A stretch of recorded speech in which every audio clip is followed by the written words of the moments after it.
Bonjour, c'est Limousin Matin, l'infoservice sourire compris. Et une nouvelle fois, nous allons vous présenter une association hors du commun, le Cercle Robert Houdin. Tu me vois, tu me vois pas, tu me vois, tu me vois pas, tu me vois, tu me vois pas. Vous allez la voir, c'est Delphine Roux. Tu me vois, tu me vois pas, tu me vois, tu me vois pas. Wouh, quel le magicien. Cercle... Wouh, mon assistante. Wouh. Alors, le Cercle Robert Houdin. Le Cercle Robert Houdin a été créé en 1964 en Limousin par un monsieur qui s'appelait Max Diff. L'association propose des spectacles de magie en Limousin. Elle compte environ une trentaine d'adhérents. C'est parfait. Et pour nous en parler, Sébastien Deschâtres rejoint ce plateau. Bonjour Sébastien. Bonjour. Comment ça va? Ça va bien. Vous êtes magicien? Je suis magicien. Mais un vrai? Un vrai magicien? Est-ce qu'il existe vraiment des vrais magiciens? Il n'a rien caché dans ses manches. J'ai pas Non, de manche. ça, visiblement, non. Alors, Delphine parlait de Max Diff. Voilà un personnage important lorsque l'on parle du cercle Robert Houdin. Parlez-nous de Max Diff. Max Diff est né en 1911, décédé en 1999. Il a commencé la magie très jeune, vers l'âge de 12-13 ans.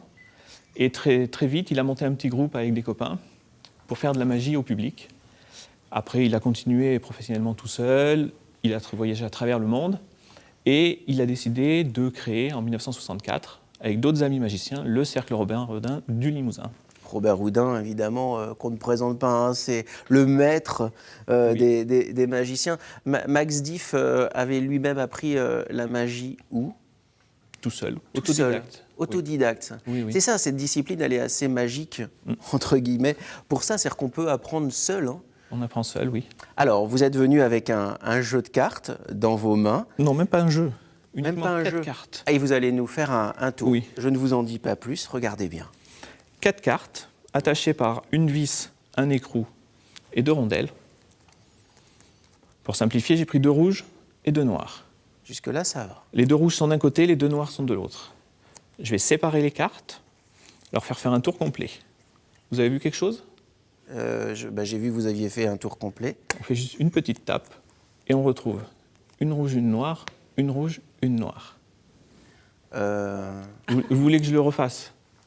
Soit ça Peut-être. vient de moi, soit ça vient de vous, mais il y a un... Il y a un problème. Hein. Ah ouais, Je vais à veux nouveau bien. séparer d'un côté rouge-noir, de l'autre rouge-noir. Là, on fait un tour. Vous n'avez pas me fait la petite tape? Allez-y. Ouais. Ah ça, elle adore taper sur la rondelle, la Delphine. Et là, on retrouve à nouveau rouge-rouge, noir-noir. Et les cartes sont toujours attachées. Là, bravo. Merci bien. Vous comprenez que ça peut être énervant. Oui. Sans aucun Mais on prend. complexe, Sébastien vous répond oui. Mais j'adore. Et ça, c'est un tour, par exemple, qu'un enfant peut faire? Ah ben avec Ou- de l'entraînement, on peut. Oui, du moment qu'on s'entraîne, qu'on travaille le tour, n'importe qui peut faire. Avec Alors- Internet, Oui. c'est vrai que j'ai vu des enfants qui apprennent les tours de magie en allant sur différents sites. Et ils s'entraînent comme ça devant des vidéos. Du coup, ça vous gêne, vous, en tant qu'association? Non, puisque si ça les fait démarrer dans la magie, Oui. ils apprennent quelques tours, après ils viennent à notre rencontre, ils font partie de l'association ou pas, et ils peuvent évoluer comme ça. Et- Moi, je rêve d'avoir une bonne baguette magique de temps en temps pour faire apparaître Delphine comme ça partout où je suis. Delphine, Vos adhérents ont quel âge? De 13 ans à 76 ans. Ah. Donc c'est vrai que c'est tout âge confondu. On joue alors à tout âge. aujourd'hui, quand on parle de magie, il y a des énormes shows, des shows très très impressionnants avec de plus en plus d'effets spéciaux.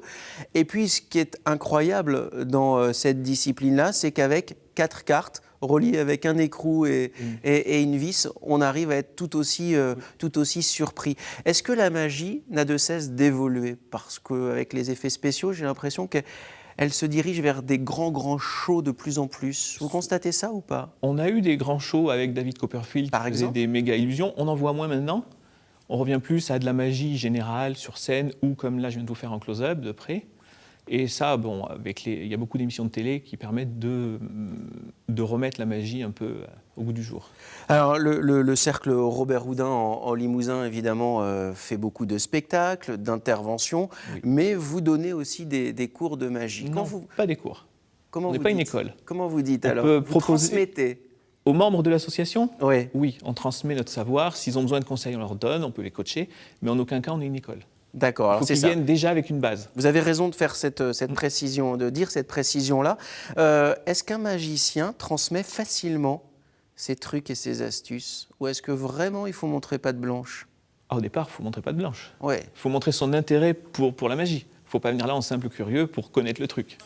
Vous, quand vous avez rejoint le cercle Robert Houdin, est-ce que d'ores et déjà, enfant, vous faisiez des tours chez vous seul? Vous avez toujours été passionné? Non, c'est venu à un déclic à l'âge de 14 ans. En voyant justement un magicien me faire un tour devant moi, j'ai eu ce déclic-là en disant c'est ça que je veux faire. Quel est l'intérêt et ce sera ma dernière question, d'un club, d'un cercle comme le cercle Robert Houdin? C'est de rassembler des magiciens pour justement être plus forts, proposer des spectacles ensuite? Ou alors c'est aussi finalement de montrer que la magie est une discipline vivante? C'est quoi l'objectif premier de ce cercle? C'est de montrer la magie, qu'elle existe déjà en Limousin. Le montrer au public, et c'est plus facile au travers d'une association de monter un spectacle que tout seul. Vous ne pouvez pas faire disparaître Delphine, là? Non. La transformer en panthère? Non, pas aujourd'hui. Non. Une autre fois? Il Oui. peut essayer, hein. Alors, bon courage. Hein. Vous en savez un petit peu plus sur le cercle Robert Houdin. Et si vous voulez en savoir encore plus, vous allez sur notre site internet et bien sûr sur notre page Facebook. Et nous, on va rester avec Sébastien pour profiter de ces tours de magie. À très bientôt. On peut le refaire? Non, on ne fait jamais 2 fois de suite le même tour de magie. Ah, vous êtes malin.